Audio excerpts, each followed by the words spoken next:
is a critical issue for Australia. Yes. You haven't really spoken much about it publicly. It was a deal that was done under Joe Biden to sell submarines to Australia at a time when you're not really making enough for your own needs. So can you tell us, have you gotten across the details of the deal? Do you support it, and will you honour it? It was made a while ago, and nobody did anything about it, and it was going too slowly. We do actually have a lot of submarines. We have the best submarines in the world, anywhere in the world, and we're building a few more currently under construction. And now we're starting, we have it all set. With Anthony, we've worked on this long and hard, and we're starting that process right now, and I think it's really moving along very rapidly, very well. Are you at least interested in expediting the nuclear-powered subs to Australia? Well, we are doing that, yeah. We're doing that. We have them moving very, very quickly. Yeah, please. Mr. President, I don't think you've ever been to Australia. Have you thought about coming to Australia and trying out some of the golf courses? I would, and I actually have been to Australia, and I did play one of your great golf courses. They have great golf courses there, but I have been to Australia, actually. Would you come again? Oh, I would. In fact, I've been invited to go, and I'll have to give it serious consideration. No, it's a real possibility. Did the Prime Minister invite you today? He did. And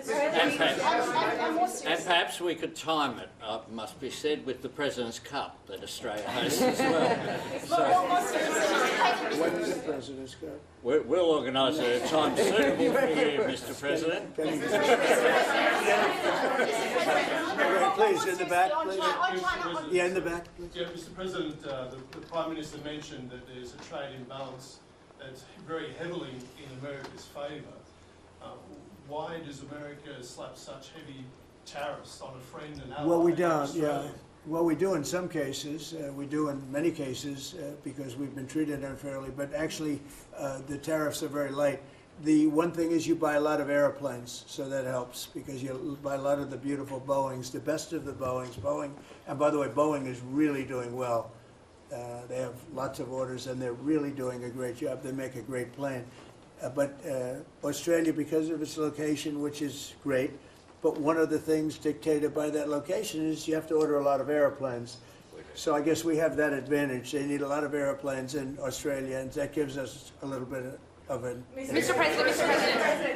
Mr. President, yeah, your Secretary of War, Pete Hegseth, in his Shangri-La speech in, I think it was May, warned about the potential likelihood or threat of President Xi ordering an invasion of Taiwan.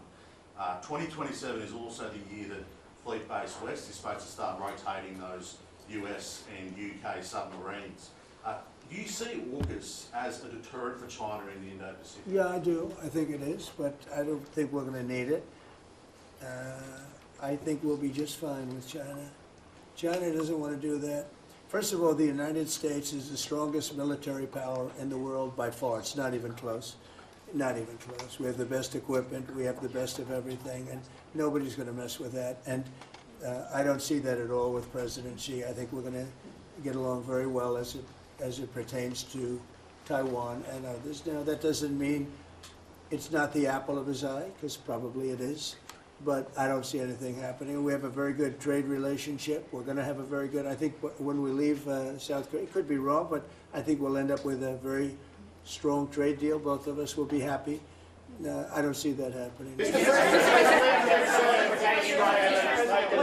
ahead. Mr. President, there's been concern in Australia that it's taken 9 months to get this meeting. Have you had any concerns with this administration, with the stance on Palestine, climate change, or even things the ambassador said about you in the past, the Australian ambassador? I don't know anything about him. I mean, if he said bad, then maybe he'll like to apologize. I really don't know. Did an ambassador say something bad about him? Don't tell me. I don't know. Where is he? Is he still working for you? Yeah. You said bad? Before I took this position, Mr. President, I don't like you either. I don't, and I probably never will. Go ahead. No, you went. Go ahead, behind you. Mr. President, your Secretary of the Navy said there will be some clarifications around some ambiguities on AUKUS. Can you tell us Well, he'll get that taken care of. These are just minor details that he'll take care of. Can I ask you specifically on... John, you're going to get that taken care of, right? Correct. There shouldn't be any more clarifications because we're just we're just going now full steam ahead building. Yeah, please. Thank you. Mr. President, are you now satisfied with Australia's defence investment, or do you want Australia to invest more in defence? Well, I'd always like more, but they have to do what they have to do. You know, you can only do so much. I think they've been great. They're building magnificent holding pads for the submarines. It's going to be expensive too. You wouldn't believe the level of complexity, right, and how expensive it is. They're building tremendous docking because they have a lot of ships and a lot of things happening. And I think their military has been very strong. Very Thank you, Mr. President. On rare earth minerals, Australia is one of the only places in the world that processes rare earth minerals. Yeah, it's good. Could there be an agreement? China has 90% of the processing. Could there be an agreement over processing rare earth minerals with Australia? Sure, Yeah. that's what we're doing. That's Part of the agreement. In your first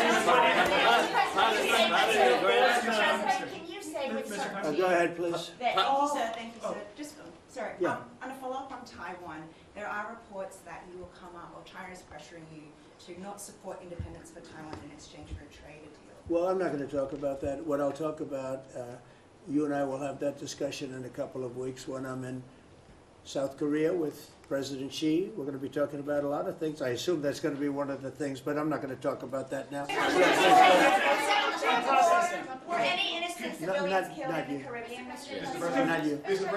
Go ahead, please. Could the Prime Minister weigh in on more on the processing for On the rare earths? process, and can Australia expand the processing of rare earths? Absolutely we can, and we have the capacity to do so, and part of this deal is very specific, $8.5 billion pipeline. There'll be $1 billion contributed from Australia and the United States over the next 6 months with projects that are immediately available.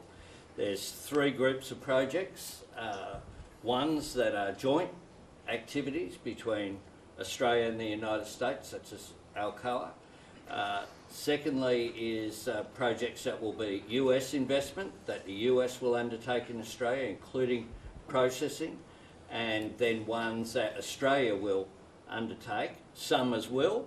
One of them is Australia, the US and Japan as well. So what we're trying to do here is to take the opportunities which are there.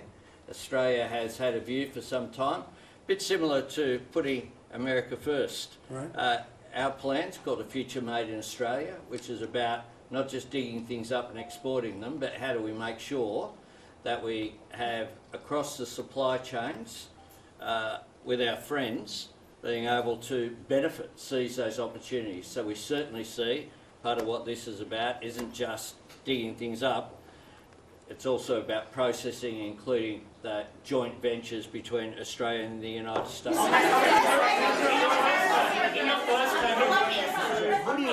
Where do you come from? I'm from Australia. Who are you The with? Sydney Morning Herald. Nasty guy. Go ahead. Oh, sorry, I was just going to ask a question. Go ahead. In your first term, you worked with 2 Australian Prime Ministers, Scott Morrison and Malcolm Turnbull, you might remember. Right. They were from same side of politics as you, Mr Albanese's different side. Can you tell us a bit more about what it's like to work with Mr Albanese compared to those 2? Well, I got along. I mean, that wouldn't be fair because, the man on my right has a big advantage. You know that, right?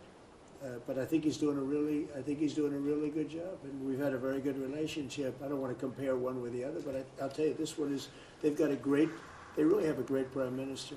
Thank you. Thank you. I'll use it in my ads in 28. And on the abducted children, Mr. President. President Trump, so a question to both of you, if you don't mind. I love his haircut.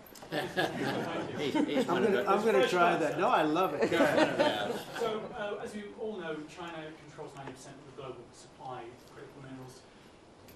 They have launched attacks on Australian companies, primarily Lynas Rare Earths. What will happen to China if they don't play fair with this? So, it's a very interesting question. We have a tremendous power, and that's the power of tariff. And I think that China will come to the table and make a very fair deal, because if they don't, they're going to be paying us 157% in tariffs.